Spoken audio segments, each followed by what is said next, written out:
Hey, Fidelity. What's it cost to invest with the Fidelity app? Start with as little as $1 with no account fees or trade commissions on U.S. stocks and ETFs. That's music to my ears. I can only talk. Investing involves risk, including risk of loss. Zero account fees apply to retail brokerage accounts only. Sell order assessment fee not included. A limited number of ETFs are subject to a transaction-based service fee of $100. See full list at fidelity.com/commissions. Fidelity Brokerage Services, LLC, member NYSE, SIPC.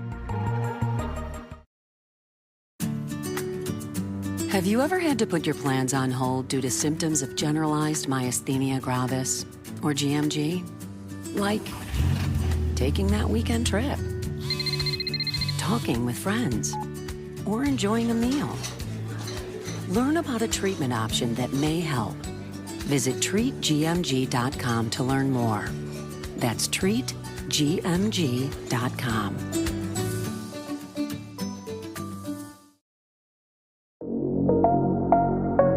Did you know that Game Pass or Pass is brought to you for free because of Spotify for podcasters? It's a totally free platform, and you can make a podcast today for free. Spotify for podcasters lets you record and edit podcasts right from your phone or computer. So no matter what your setup is like, you can start creating today. Then you can distribute your podcast to Spotify and everywhere else that podcasts are heard. And if you're thinking about taking your podcast to the next level with a video podcast, Spotify can help you too.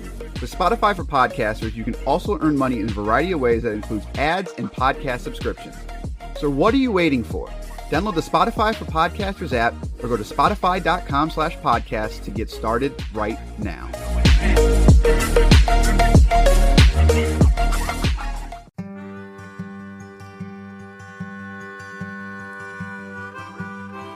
See a blonde-haired boy, he be playing in the fields, and his daddy lifts him up on his steering wheel. He says, one day, son, this'll all be yours, and the banks of the... It is now time for a very guitar soloing, jumping edition of Game Pass or Pass, the podcast where we play games on Microsoft's Game Pass service, tell you which games to pass on to your friends and which games to simply strum on by. I am Corey. I am joined by the lead drummer himself, Basher. I would be a drummer, I would say. No, what? No, my hand-eye coordination is terrible. I'll probably be a bassist. Yeah, that guy doesn't do a lot of work. Were you a rock band player? What? No, I'm a real gamer. Oh, well, excuse me. I was a rock band drummer. I had the blisters on my hands. I'm like one of you. I only play Madden, all right? That's real gaming. Wow, only played Madden. Yeah, but you play Call of Duty as well. Did I say my name? I'm Corey. This is Basher. We are here to talk about the Artful Escape. Before we do that, Game Pass or Pass we got a couple announcements for you. A couple things. We're probably going to talk about this next couple episodes just to get it out there. You know how everyone does Patreons? Well, we're not doing that. But the purpose of OnlyFans. Wait, what? Exactly. The purpose of not OnlyFans. Wow. The purpose of Patreon. What is the purpose of OnlyFans? Let's continue down that path. You know, it gives people the opportunity to donate, stuff like that. We don't have a huge audience. Maybe 200-300 of loyal people. But then some episodes are a little bit better. So I mean, it's not really what we're about. Maybe if we get to a point, maybe if people want to donate, et cetera. But the point is that we want to talk about more stuff other than just Game Pass games, as long with life gets in the way. So sometimes we don't have all this time to play these games, and some games are longer than others, et cetera. So sometimes we're able to do 3-4 games a month. Sometimes it feels like we only do one a month. But the purpose of me saying all this is that we're going to be doing some bonus episodes. We're going to be covering just some random topics that we want to talk about that always relate to Game Pass. So like, for instance, we're going to be talking about one recently that's going to be about quality control in Game Pass, because there's been some issues with that lately, and I just kind of want to talk about it and discuss it. And we're also going to be doing a couple test episodes of when we first started this podcast. Okay, wait, was MoviePass still around when we started this? It sure was. Was it? Okay, that's what I thought. It came back for a month, remember? Yeah, that's right. Someone brought him out. Yeah, so because when we were doing this and we thought about Movie Pass or Pass, because we were Movie Pass people, and I think I used it more than you, but like I used Movie Pass, like I saw like 100 movies that year, like legitimately. So we thought that would be a fun way, but when that went away, obviously that it made it hard to see. I shouldn't say it made it hard to see movies. It wasn't as cheap as it was. So, we still see movies, but I don't think we had enough to sustain a whole podcast. And then the whole pandemic happened, so no one was seeing movies. But so we've been talking about it. So we're going to do some bonus episodes, a little sideshow of Movie Pass or Pass. And our first episode is going to be on Venom, Let There Be Carnage. So just some updates for you. More content. So we'll see how it goes. If you like that idea, hate that idea, you can let us know, gpopfans@gmail.com, or you can shoot us a text message or a voicemail, 574-651-9256.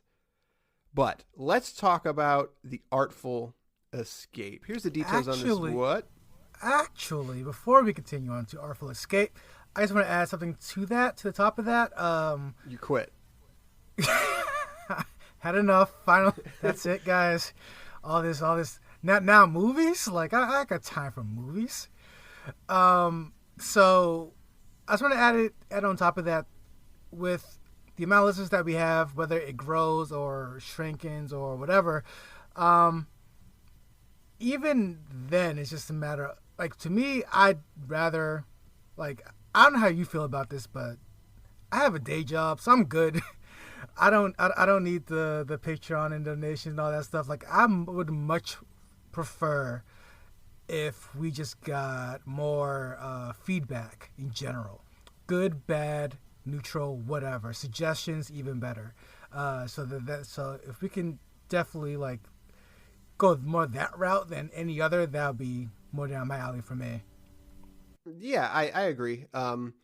I have a day job as well, and I think I have more free time currently than you do. But I am currently in the process in my life of trying to, find a new job, find a better job, etc. And I enjoy content creation, but history about me. If you still follow me on Twitter, I've got people that have followed me, 10 years, and I've made connections and friends in this industry that industry, I guess. I did that, and it's not something that I want to do full time, but I still like creating stuff. So I'm not into the Patreon thing simply because I don't ever want to feel like it's a job, if that makes sense. Now I know that's where I'm at. Yeah, and I know that can be frustrating to some people that listen to content. They want it, rightfully so. They want it professionally made. They want it on time. They want it the same time every week. That's just not what we're about, and that's one reason why the Game Pass idea sort of works, because it doesn't. What's the word I'm looking for? It doesn't require monetary involvement as well as time investment right away. Now, when we first started, we tried the whole. What's the word I'm looking for? We tried the whole day one Game Pass thing because that wasn't happening often, but now it's like all the time. So that we sort of fell off of that simply because we just don't have the time. Like when literally there's 3 or 4 games that get dropped at the same time. Like, we dabble in all these games, and there's some games, like I'm playing Flynn right now, and I've been trying to get Basher to play it. He just doesn't have time, and that's not to say that Basher's working all the time. We just have lives outside of this too. Like, we don't only want to play Game Pass games, like, so yeah, I get what you're saying. So I almost feel like we should cut this out and make this its own episode really quick. But it is what it is. But there you go. So, anything else you want to add? No, I think that's it. All right. Well, there you go. Okay. So, let's talk about the Artful Escape. Here are the details for Artful Escape, developed by Beethoven and Dinosaur. I believe this is their first game. The story of this developer is a little out there. I don't want to say out there. It's just not your typical development story. I believe that it was like the lead singer or guitarist of a band, but he went to school for computer design. And so this is a game that has taken a very, very long time to come out. But it's been sort of kind of a passion project for someone that is just very, very much into music. He really enjoys music, the history of music, etc. So very small team. I believe it's just one guy and a couple support people. So regularly priced at $19.99. It's a 2D adventure platformer, I called it. It's kind of its own thing. It's kind of cool. Available on Xbox One, Xbox Series X and S, and is also on PC. Currently not coming out to Switch or PlayStation. I have a feeling that will change. This is an Annapurna published game, so I'm assuming this is just a temporary exclusive or console exclusive, whatever you want to call it. Probably sometime early next year. So no crossplay because there is no type of multiplayer or anything like that. There is cloud saves, but there is no DLC. The Artful Escape. Let's talk about it. you said this is made by just one guy, and it took a while to come out. But I mean, right off the bat, when they were the opening credits, if you will, there's some heavy hitters doing some voice acting here.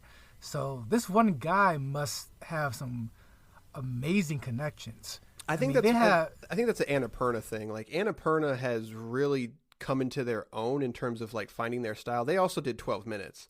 In 12 Minutes, it had Willem Dafoe, it had Daisy Ridley, and at one point 12 Minutes did not have those people. So it seems like Annapurna is pulling the strings there. I wonder, does that help at all? I personally don't run to a game because Lena Headey is in it, but I mean, at the same time, I'm a big Lena fan, so I guess it's catch-22 there. But before I played this game, you were probably halfway through it if you didn't beat it already, and you said you wanted me to play this one, and you gave me the caveat that you probably won't like this one. I can see why you said that. This is definitely a passion product from an indie developer. It is very much it's not a lot of gameplay here. It's super stylized. I do appreciate the overall aesthetic.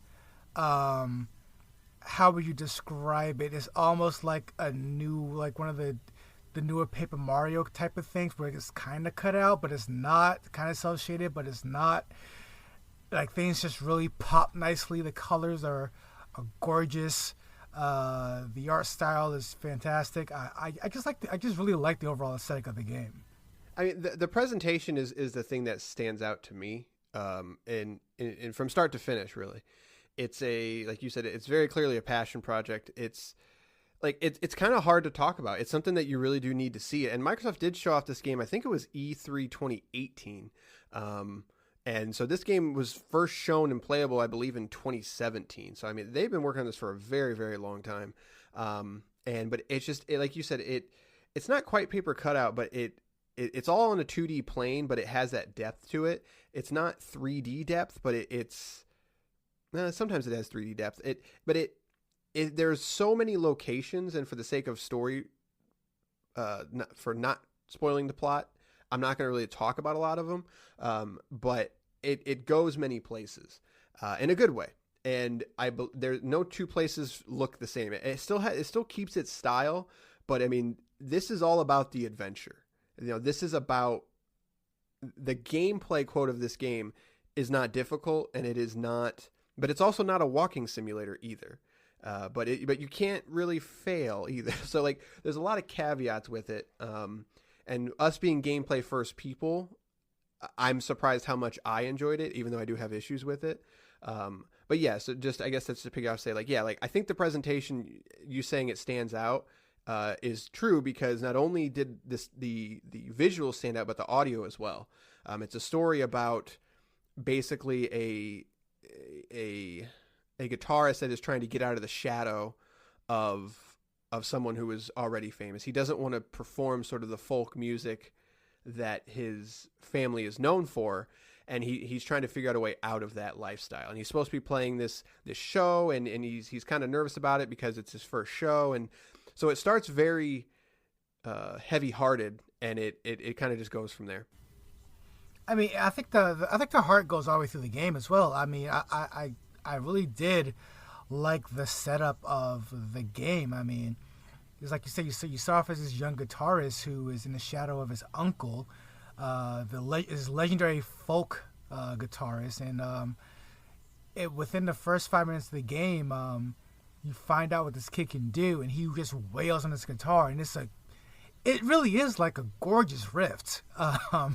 It did hit me. Like I'm a big fan of the music in the game as well. So for a game about music, it definitely shines there as well. So like a lot of work, good work and execution went into just the overall look, feel, and sound of the game. I truly appreciate how this being a game about a character, about a musician, how the music is so much a part of him. Is really more about the character. The music is character, and it's his character, and it's just about his own personal growth and finding out who he is as a person through his music, through his journey, through his musical journey. So like, I think that was well done as well. Yeah, for sure. And the fact that we're even able to extrapolate that from, from the first hour, I think the first hour is very strong. But at the same time, like it has its weaknesses in that if the only real gameplay of this game is basically walking from left to right and jumping, and you can do like a knee slide, and then every once in a while you play like a little game of Simon Says. Like that is truly the start and end of the gameplay. Now you can probably get a little bit advanced with it. Like some of the landscapes that you're on become very grandiose, and you're sort of jumping off of things and to a knee slide and then to a double jump, and it's very easy, but it's very flashy. And again, like you're not really here for the gameplay. Like it's sort of, the gameplay is sort of the vessel to get you from A to B to progress through the story and get to the new settings. Now, like you can basically at any time shred on the guitar or wail on the guitar with one of your face buttons. And what's interesting is that it's always the same riff for the most part. But they've done a good job of elegantly sort of placing it inside other music.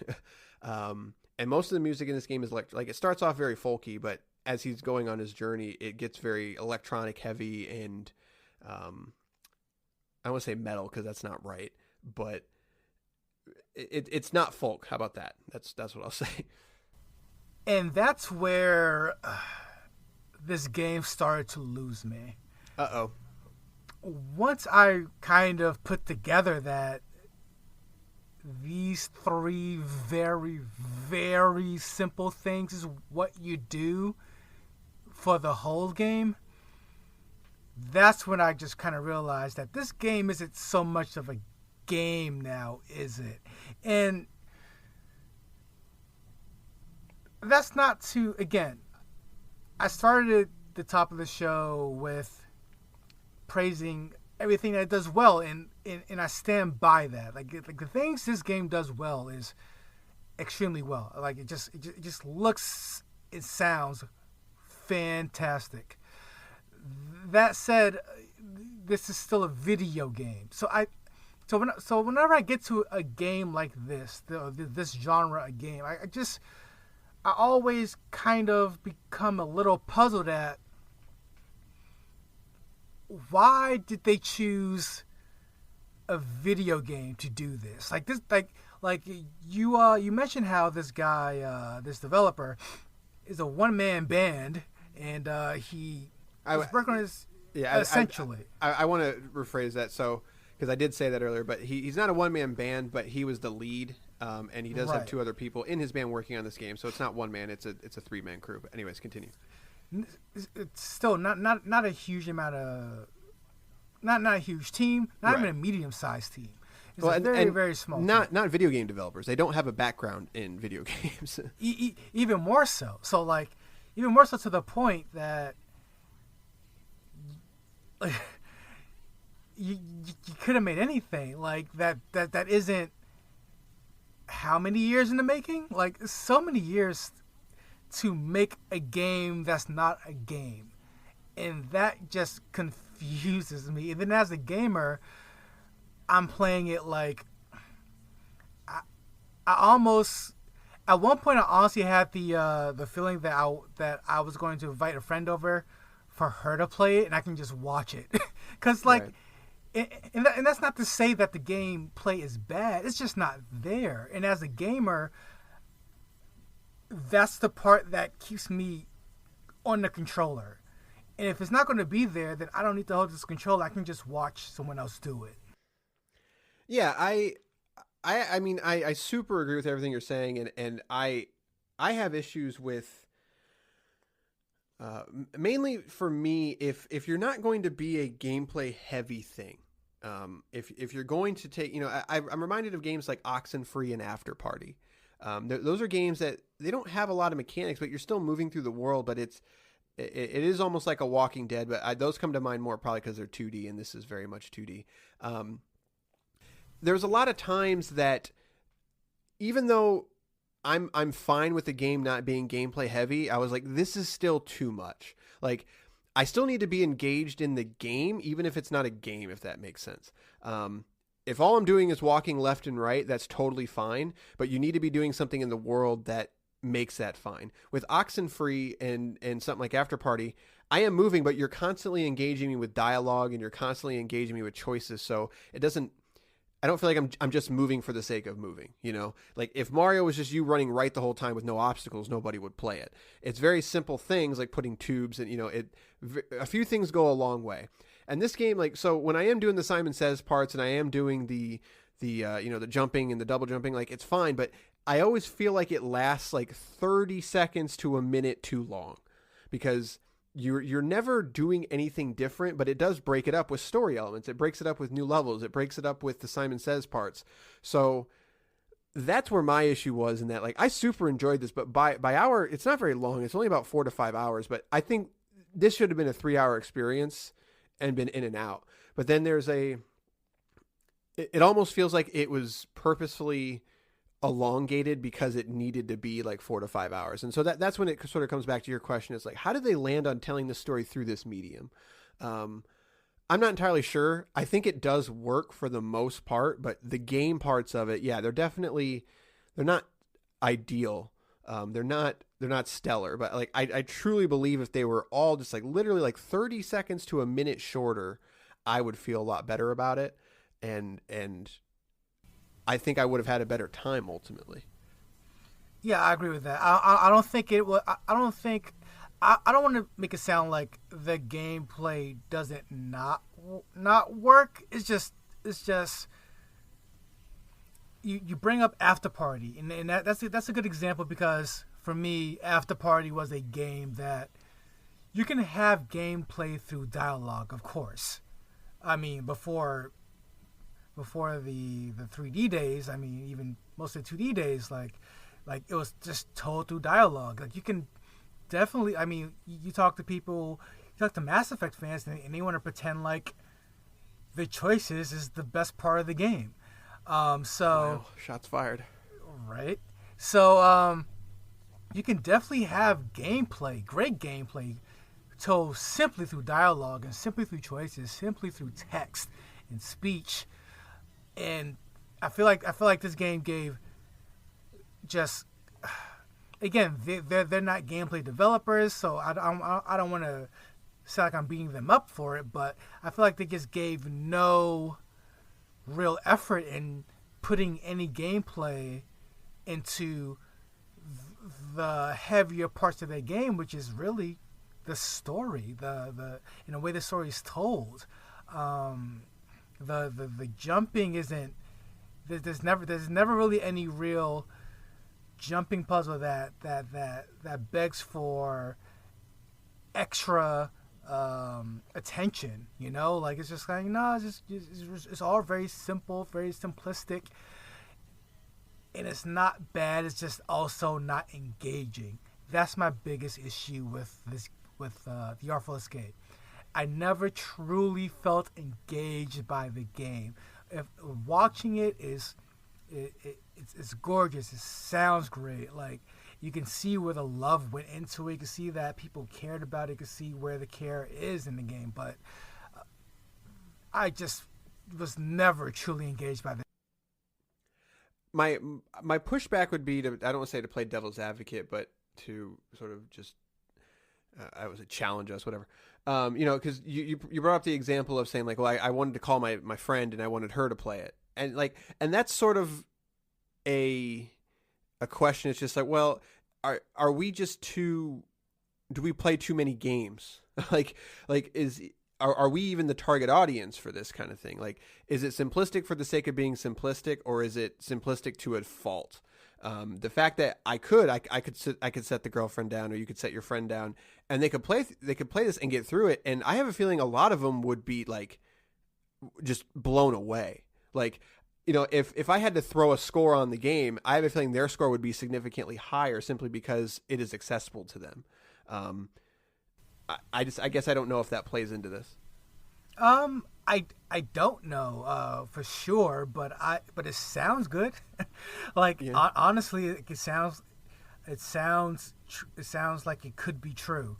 Because and again, we can only talk for ourselves anyway, and that's all who I was talking for. I was not trying to speak for every gamer. There's different levels to all of us, but for me personally, it never truly engaged me, and I played too many video games to count, and quite a few of them aren't Devil May Cry 3. There's a lot of adventure games, slower paced games on there. Just about 6 years ago, I played a text adventure again because it was just getting great reviews. I understand that there are different ways to move through this medium, but a game like this that looks so good, sounds so good, I want it to feel just as good, and that's my biggest drawback. That's the thing I was really fighting against. It's like, I wish I could do more with this world. I wish there was more to do with this world, just functionality wise. But all I could ever really do is hold left or right, and then play a game as Simon Says, and even that's not engaging. Because if you go back to the days of the PlayStation 2, you got games like Parappa the Rapper, which is hugely beloved by a lot of people, and is simply a game as Simon Says.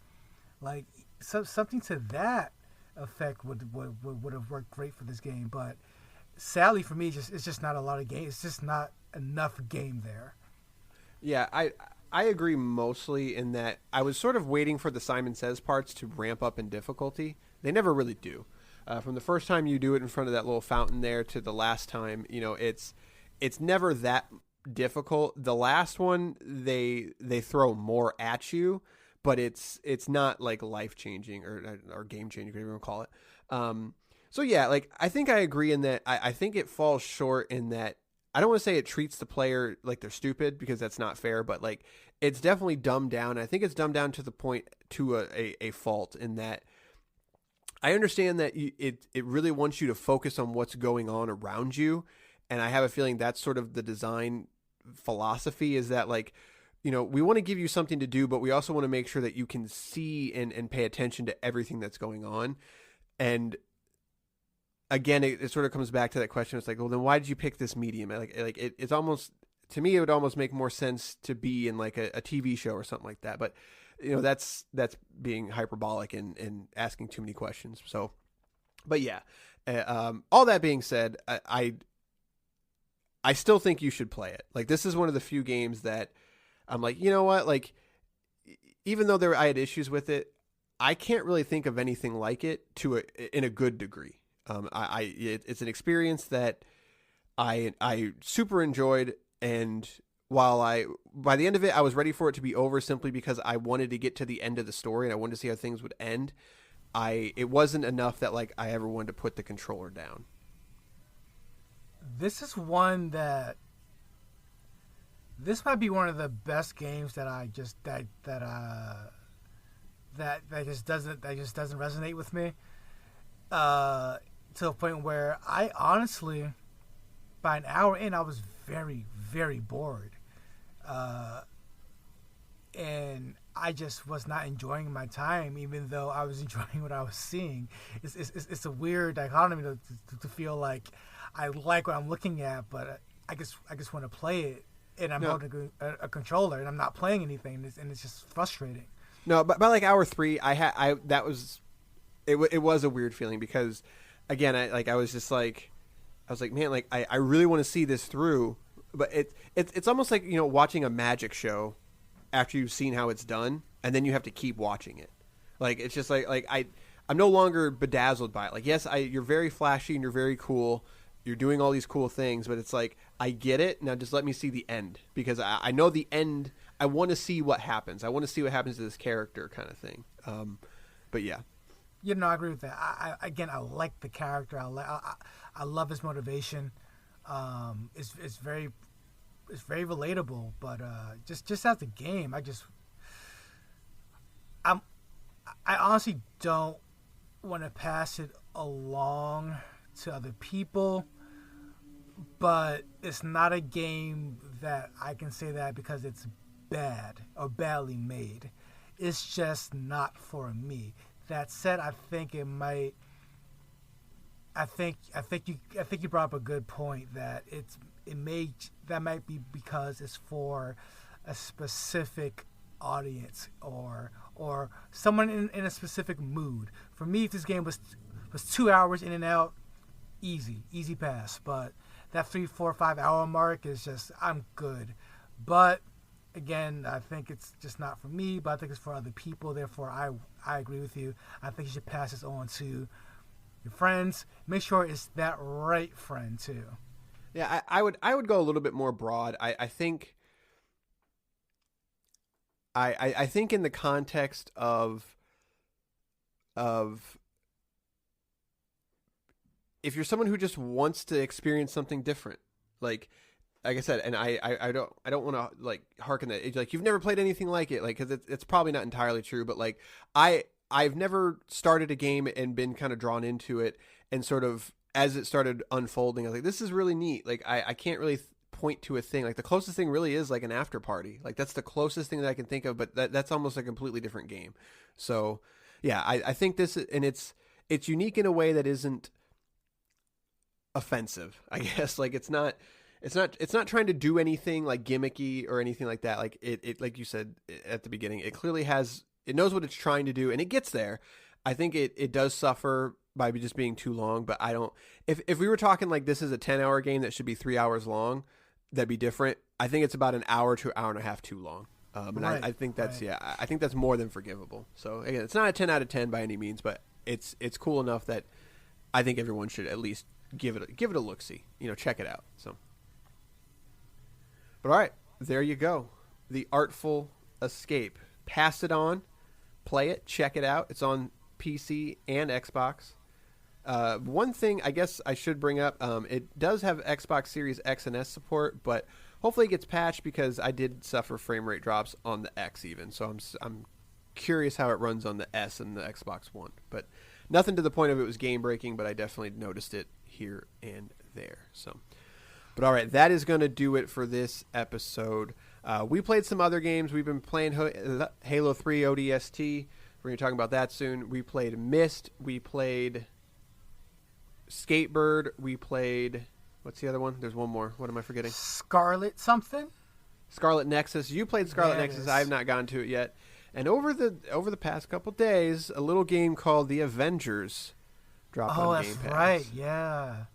At some point, we'll be talking about that. Yeah. So the rest of this year is kind of picked out, though. Back 4 Blood is a big one. That's a game I'm genuinely interested in, and I believe you said you were.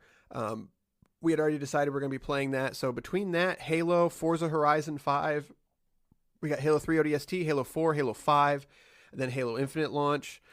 So between that, I mean, we've got about 8 to 9 games on the docket. So unless something, major comes out in, November, December, something like that they were not anticipating, our year is pretty much set, I think. So it's going to be December before you know it, and then it's time for our Game Pass Game of the Year episode. So, all right, that's going to do this episode. We will see you next time with either Myst or probably Myst, actually. So there you go. Good day, sirs.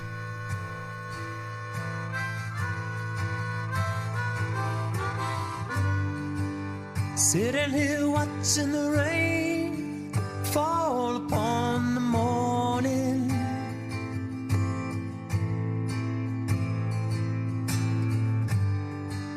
Sitting here thinking how I'd do it again if I had some warning.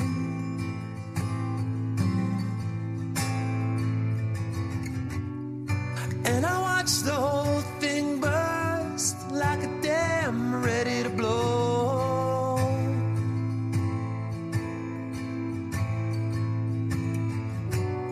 And when I laid my cards down first, I didn't realize I could lose it all. Sweet lady, did you know that glitters is not gold? Did you know that glitters is not gold?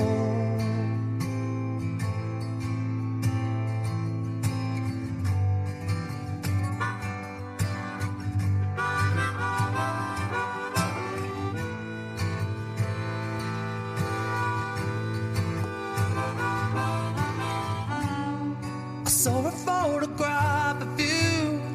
You've been kissed by the sun.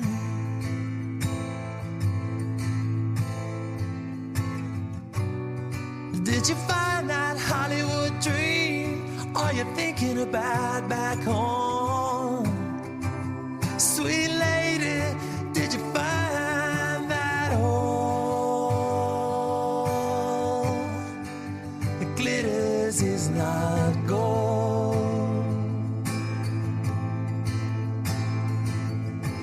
Oh, the glitters is not gold. Oh, the glitters is not gold. Oh, the glitters is not gold.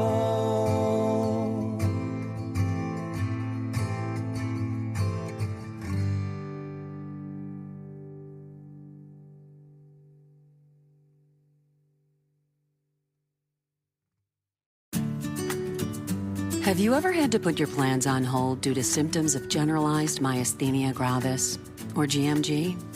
Like taking that weekend trip, talking with friends, or enjoying a meal. Learn about a treatment option that may help. Visit treatgmg.com to learn more. That's treatgmg.com.